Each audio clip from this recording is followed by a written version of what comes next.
of the Little Marketing Podcast, where we provide you, Australian small business owners, with smart and tangible marketing advice for your small business.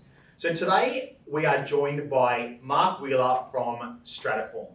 So Mark called me up a few weeks ago. We met at an expo a few months ago, but he called me up a few weeks ago and he said, I want to be the Q in your next Q&A. So Mark's a small business owner, and he's going to basically ask us a whole lot of questions that a normal small business owner would want to ask a marketing consultancy like Little Marketing.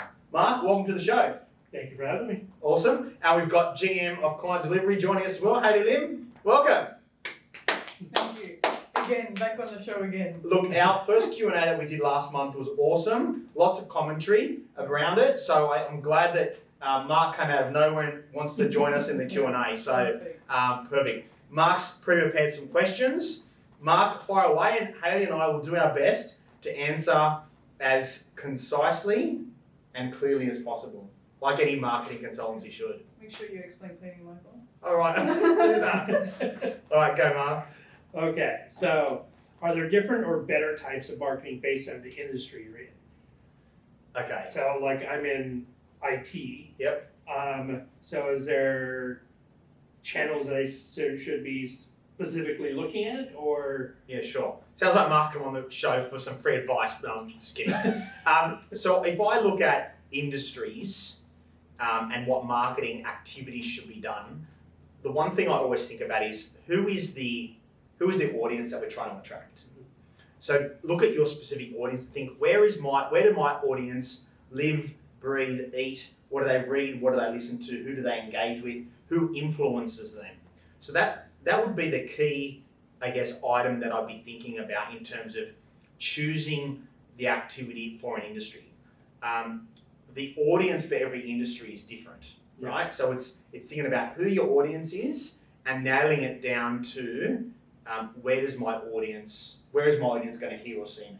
How do we find that? Absolutely. So I think as a business owner, so look at yourself in IT. So when you say IT, maybe give me some context around what you do and I'll answer. So implement CRMs. Yep. For small businesses. Customer relationship management systems. Yes. Yep. And more specifically Salesforce, but I do other ones as well. Mm-hmm. So all I can go off of is what I look at.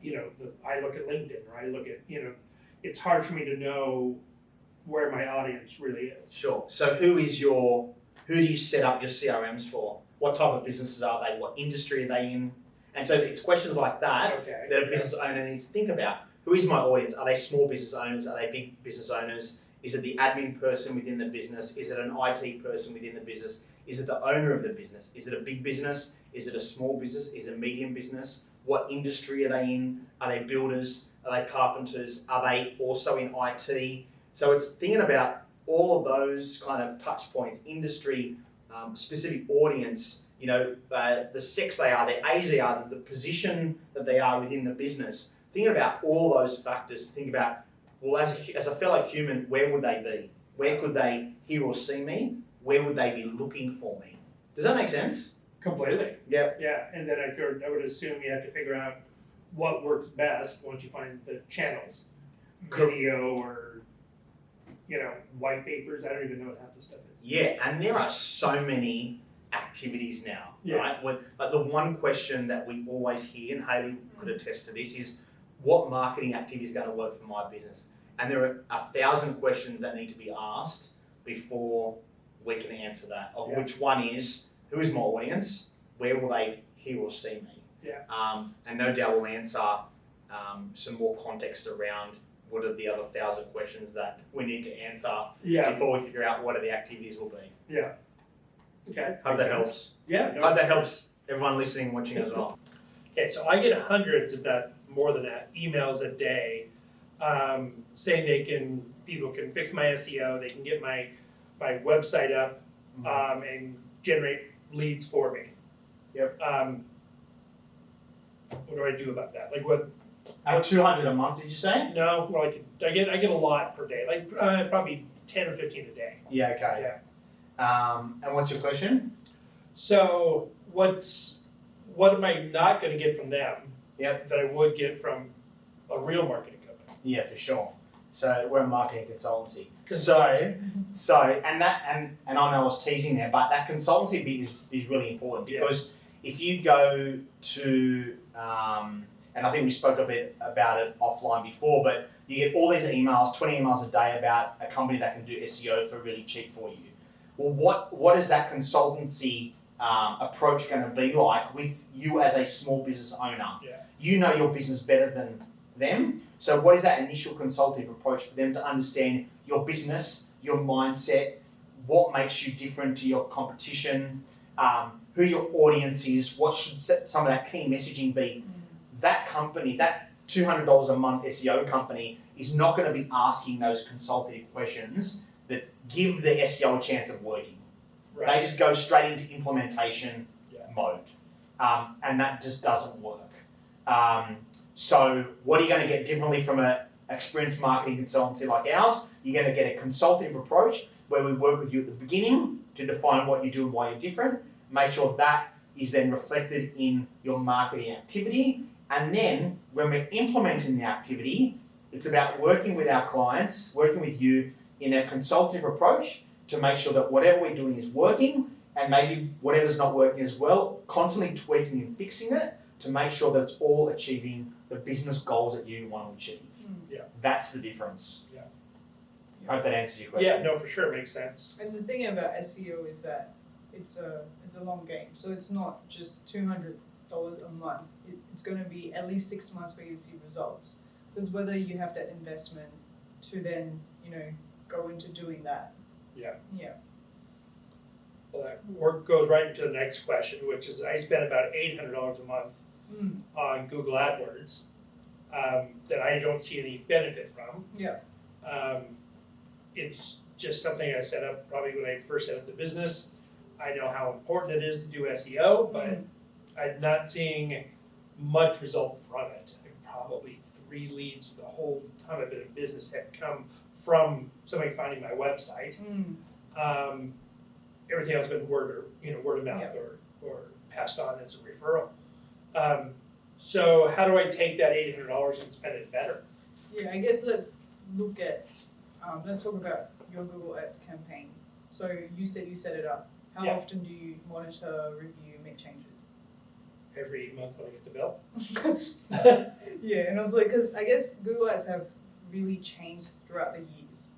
It used to be like a simpler platform. Now there's all these things that you can add on, add descriptions, phone call extensions, add negative keywords, blah, blah, blah. I can go on forever.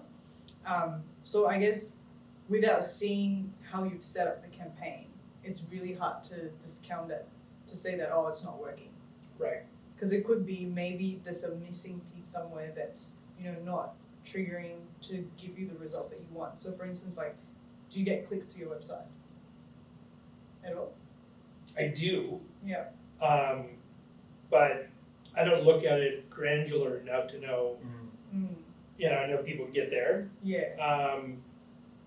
Do they call me? I don't think so. Yeah. Okay.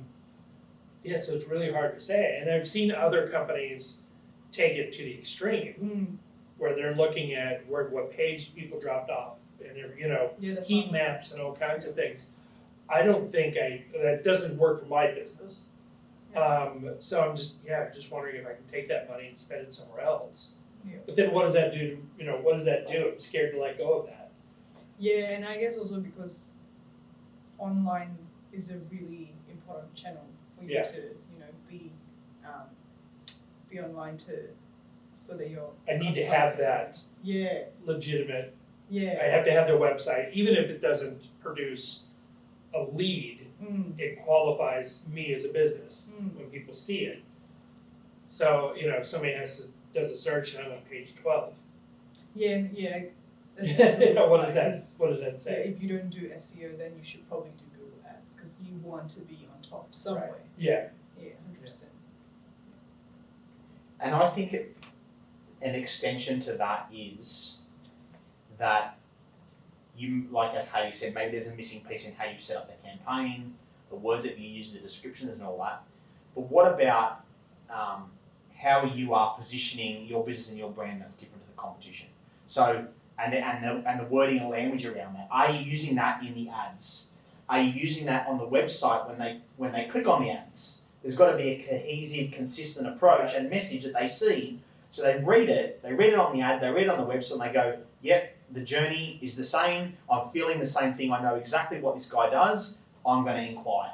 So that consistency in what you do and why you're different, or as we call it here, positioning, is so important. Being a small business, I'm guessing, when I use, when I come up with the story or when I come up with that difference. Yep. I'm just kind of coming up with, I go with I'm a no-nonsense guy, we're a no-nonsense business. Sure. But I don't know if that messaging is producing anything. Yeah. But I guess that's where consultant Well, come in handy. Yeah, and it's really defining that in a really clear and simple way so people know what it is that you do and why you're different. Like you are a CRM expert, specifically in Salesforce as a focus. You need to communicate that and just be really explicit and obvious around that offering and who you're actually helping. Like, are you doing that for small business owners? Are you doing that for an IT person within a company? Are you doing it for an admin person within a company? Who are you actually helping in that process, and be explicit around who that is and say that in the messaging so that when they read the ad or when they see it on your website, they say, hey, that's me. That's a needs match for me. I'm going to call these guys. Yep. Don't be grey or fluffy. Be really explicit and obvious. Yeah, makes sense. Yeah. Cool. Very good.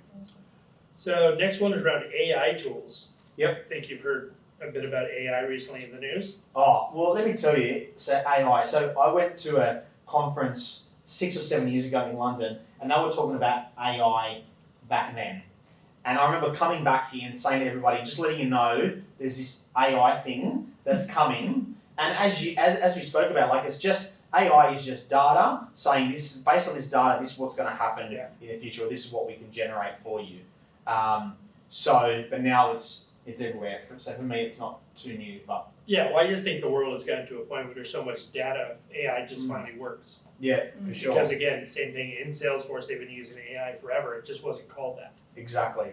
But predictive text is all AI. I mean, it's all just the same. Absolutely. But when it comes to AI, I use ChatGPT and things like that to do marketing emails or to verbiage for my website or things like that. What's stopping me from just either doing that myself and having it come out just as good as a consultant would, or from somebody kind of half-assing it and using the same tools I would use? Sure. So I guess using AI, it depends on the user, right? Who's inputting the information. So, like, if user A inputs the information that's really vague, and then user B, the outcome's different. Yeah. And do you actually, as a small business owner, do you care if they use the same tools? As long as they can achieve your objectives and your goals, give you the outcome you want. Right. Yeah, I guess it doesn't matter. Yeah. And are they solving the pain points? We Yeah. see 4 key pain points in small businesses. Time, money, energy, and skills. Yeah. So if they're solving 1 or 4 or all of those pain points for you, then as long as they're giving you what Hale says, as long as they're giving you the output, you don't care how they do it. Yeah. Right? Yeah. As long as the output and the outcome and the goals are what you want, and it's solving a pain point, then who cares what they use? Let them use a shovel. Who cares? Who cares? Yeah, it makes sense. Yeah. Next one is, so seems to be the big trend right now is ebooks and white papers and changing to a subscription-based model business, almost like a business basically to generate leads to my website or to my inbox. They all advertise everywhere. They're talking about thousands of leads. I don't see. First of all, I don't want 1,000 leads. I want 10 good leads, 10 real leads. Yep. That's what I need. If 1,000 great leads came in, I wouldn't know what to do. Yeah. I mean, that's a lot. But do all these things work? They seem to be popping up on my feed. Is that worth investing some time and energy in looking at that, or is it just a fad? Do you mean like when you go on the website and there's this pop-up window that says download your free ebook here, and then you put in an email address? Yeah. And I fall for it. I don't buy anything. I don't buy anything. Let's get that clear. But I fall for it, and then you put in your first name, your last name, your mobile, your email. Sure. And then you're like, great, and it's a 2-page. It's not a book. Yeah. It's a PDF. Yeah. And it's written by who knows? It's just crap. But now they have all my information, and now they're trying to get more out of me. Yeah. But it seems to be the trend of getting people's information. But again, that'd be 1,000. I can do the same thing and get 1,000 people that they ended up downloading my 2-page PDF. But how did you feel when you get a 2-pager? You were like super disappointed. Oh, completely. Yeah. And now how do I get off this list? Yeah. Because now I'm on another list. I guess that is a tool to collate a database, but which you can do that as well. But you don't want your potential clients to feel as disappointed as you did when you just get that 2-pager. So I guess if you want to do that, make sure that you're giving value, like real value, to your potential leads or clients. Because I'm okay with giving something away. Yeah. I have no problem. Yeah. Like I'm very big on. I'm happy to solve somebody's issue without charging them, and because I see value in that. But the things I'm falling for is not that. It's not quality. It wasn't useful at all. Yeah. It's the same thing ChatGPT could have wrote.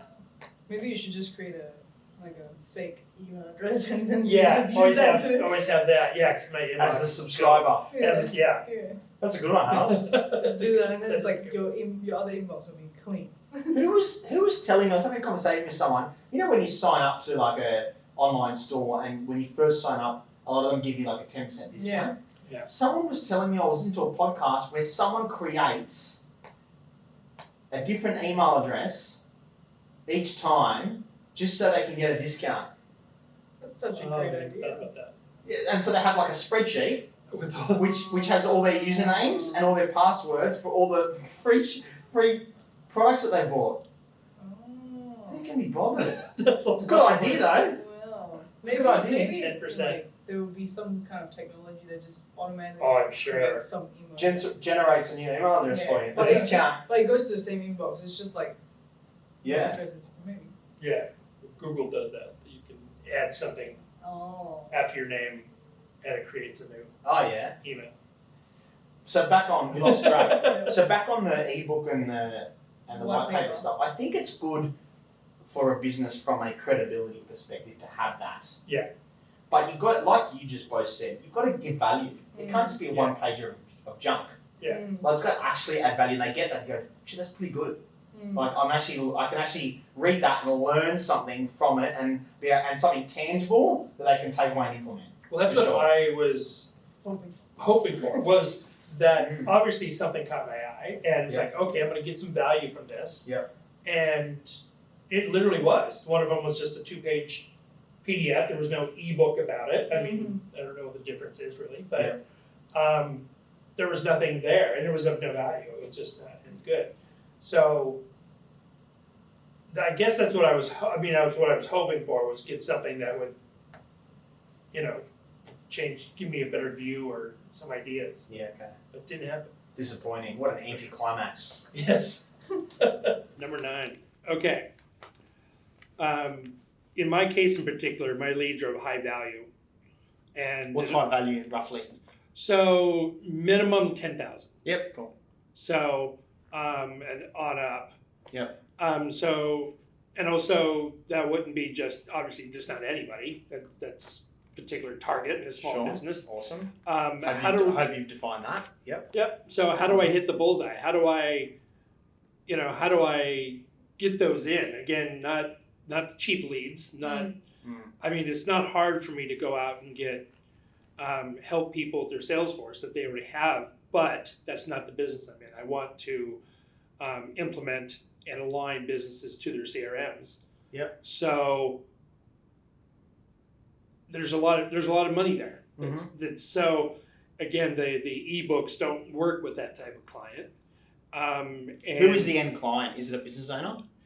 It's usually business owner or possibly a marketing manager, possibly a sales manager, because they might push the idea. Yeah. CEO, COO. Yeah.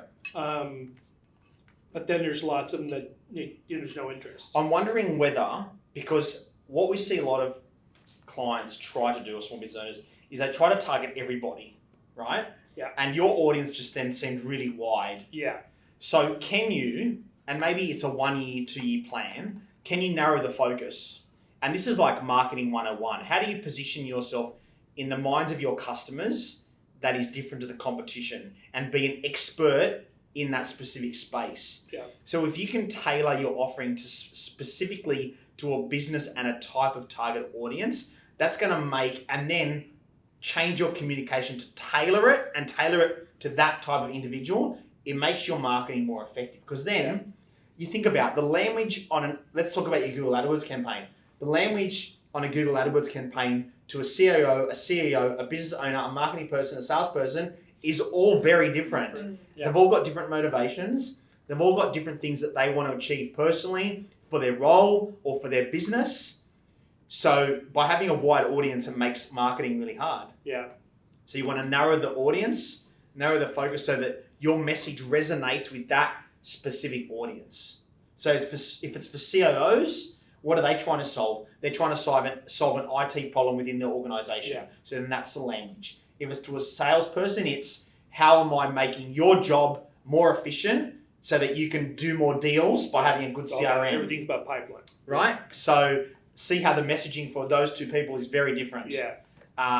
Or CEO might be, how are you going to empower your team to deliver for your company? Yeah. So the messaging is very different for those audiences. Just seems like a lot of, to keep with the target theme, a lot of arrows to be shot. Yeah, so that's why focus on one. But how do I know which one? Well, I think Just pick one? I think it's like, if you picture your ideal client, how does that person or company look like? It's a tough one. And who are your clients now? Yeah. Who's your favourite client now? Yeah, who gives you the most value? Who pays you the most? Who's easier to get? Like maybe take all those things into consideration. Maybe you want the clients with less red tape. Maybe you want the ones with more red tape because they pay more. Yeah. Maybe you want those that have easier decision makers. Maybe you want ones with less incubation period. Yeah. Or maybe you want clients in the hospitality industry because you know hospitality really well with what right. clients. Yeah. Absolutely. And you can you can definitely value add when you know that industry really For sure. well. Yeah, no, for sure. I know there's definitely been industries in the past where I was able to deliver, but it was a stretch. Yeah. Like I had to learn so much more before actually delivering. What can little marketing do for me? Because I've learned a lot today. Yep. And I hope you guys have as well. And I'm assuming there's going to be a signed book at the end of this. Oh, we can give you one. We won't film it, but we can do one. Yeah. But like you mentioned, consulting a lot. Is there a process? Is there? I'm almost saying like when I talk to my accountant, like there's an onboarding process and because there's a lot for me as a small business owner to figure out what my next steps are. Yeah. So there is absolutely a process. So we spoke a lot today about positioning. So positioning your business and your brand in the minds of your customers is different to the competition. That allows us to then create a marketing plan which outlines the activities that are going to communicate your business, and then we work with you on an ongoing basis to consult and execute that plan. So that's the overall process in working with us. Yep. That beginning bit is a planning process, that creating that positioning and that point of difference is so key, and that's that call the onboarding, that's the onboarding process. Yeah. Because without that part and that process, the marketing is then, the activities is then wasted and it's not efficient and doesn't get done.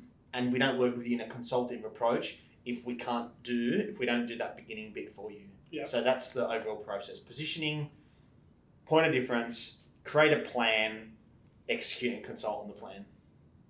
I like it. Perfect. And we think about, and all those things that we spoke about today, considering the audience, narrowing the focus, deciphering who the best person is a CEO, is a small business owner, and working with you to discover like who and why are they the best people to target. Yeah. And that all forms part of that process. I think most of the time, like as a small business owner, even you yourself, you have the answers to the question, but you just don't know what the questions are. Right. No, it's true. Yeah. Yeah. That's so I true. use that a lot in the CRM world. I'm like, once you start using the system, then you'll be asking me the questions. Right now, I'm the one prompting. Correct.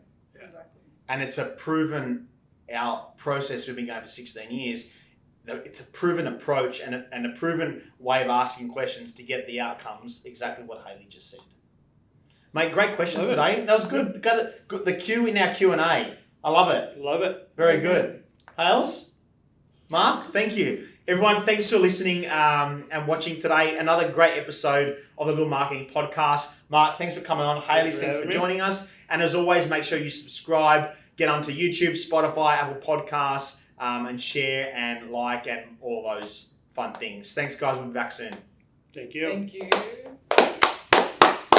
Just a reminder, to get even more out of today's episode, go to the show notes to find the link or visit littlemarketing.com.au where you can download a worksheet with the key points discussed in today's episode. This is so that you can make your own notes around some of the things discussed, get your marketing moving and start implementing. Again, thanks for listening and have a great day. Please note that all the information provided on this podcast is general in nature and is not intended to be specific advice to your individual situation. Please be sure to engage a professional for a customized approach to your business and personal circumstances.